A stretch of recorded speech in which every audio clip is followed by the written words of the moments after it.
Starting your day right. Melissa in the Morning on Southern Connecticut's news and information leader, WICC-600 AM and 107.3 FM. Welcoming back to the show, attorney Melissa Needle of Cuda, handling some of the region's high-profile complex divorce cases. Good morning, Melissa. Welcome back to the show. How are you?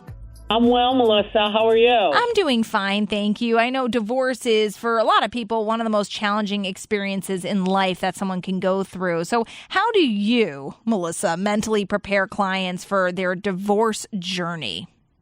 Well, you're absolutely right. Going through divorce is one of the most challenging experiences a lot of people will have, and you need to help people prepare for that journey.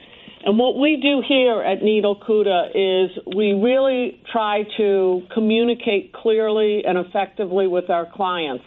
We take a bird's eye view. When we initially meet with them, we explain to them not only what the law is in the state of Connecticut, but we explain to them the process. And we're very honest when we do that. We don't package dreams. We manage expectations. And I think that's one of the key ways to get people through this process. I wouldn't say with pleasure, but with satisfaction. If they know exactly what's coming and they have a close relationship with their lawyer, then it makes the process that much easier. I mean, can you explain how to make the process as efficient as possible? Yeah, sure. There's lots of things that clients can do to make the process more efficient. The first and probably most important thing is they can listen to their divorce lawyer. And a lot of clients, you'd be surprised, think that they know best. But if they listen to their divorce lawyer, it will make the process go easier. And we at Cuda often give clients homework to do. For example, every client has to complete a financial affidavit, which is a snapshot of income, expenses, assets, and liabilities. And if they embrace that and do the homework quickly, it makes the process more efficient. And that's just one example of what we do here at Cuda to make the process easier and more efficient and hopefully as quick as possible.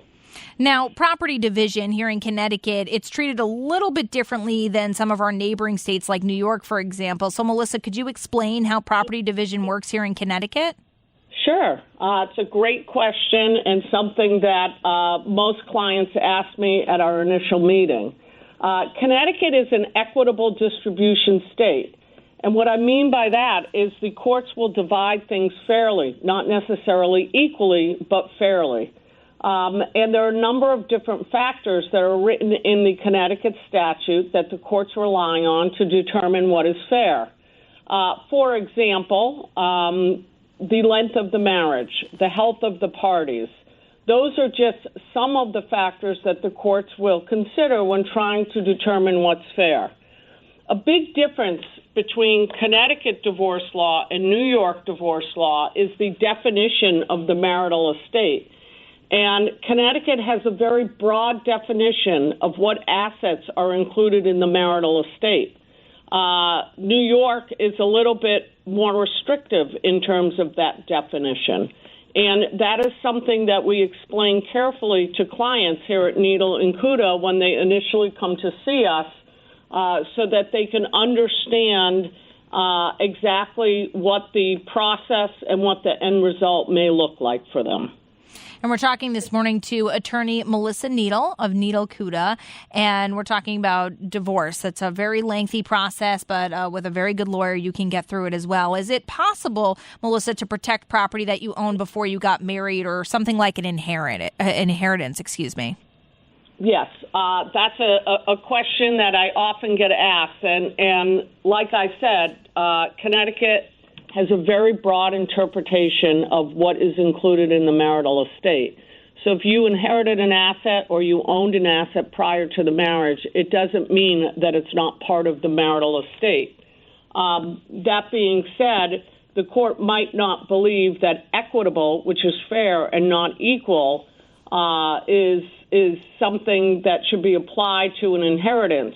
So a spouse might not get an equal division of that inherited asset or that asset that's owned prior to the marriage. It depends on the facts of the case, and it depends on the lawyer that you hire who can maybe help you protect those assets. Let's talk about prenups, because I'm finding more and more couples are doing a prenup before they get married, which is always very interesting because it's sort of the notion that your marriage is not going to work out at some point, so let's have a backup plan. So how do you approach a prenuptial agreement? Yeah, that's a really good question.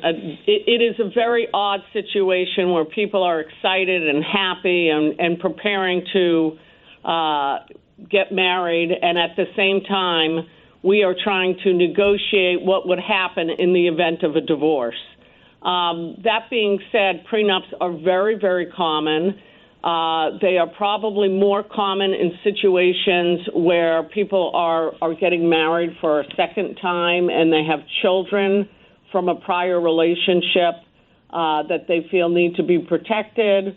Or prenups might be a good fit for younger couples if there is some wealth involved and they want to make sure that that wealth is protected.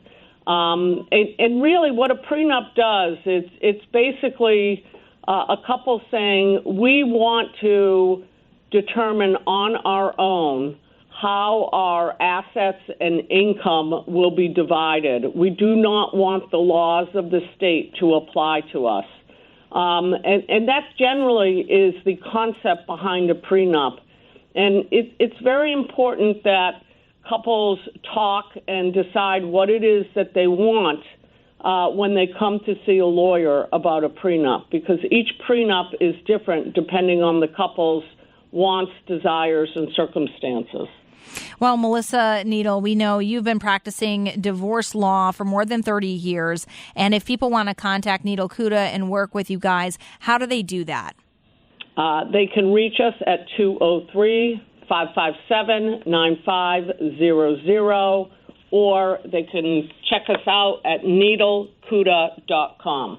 All right. Melissa Needle, really appreciate chatting with you. Thank you so much. Melissa, always a pleasure to speak to a fellow Melissa. I love it. Absolutely. Can't wait to talk to you again soon. That's attorney Melissa Needle here on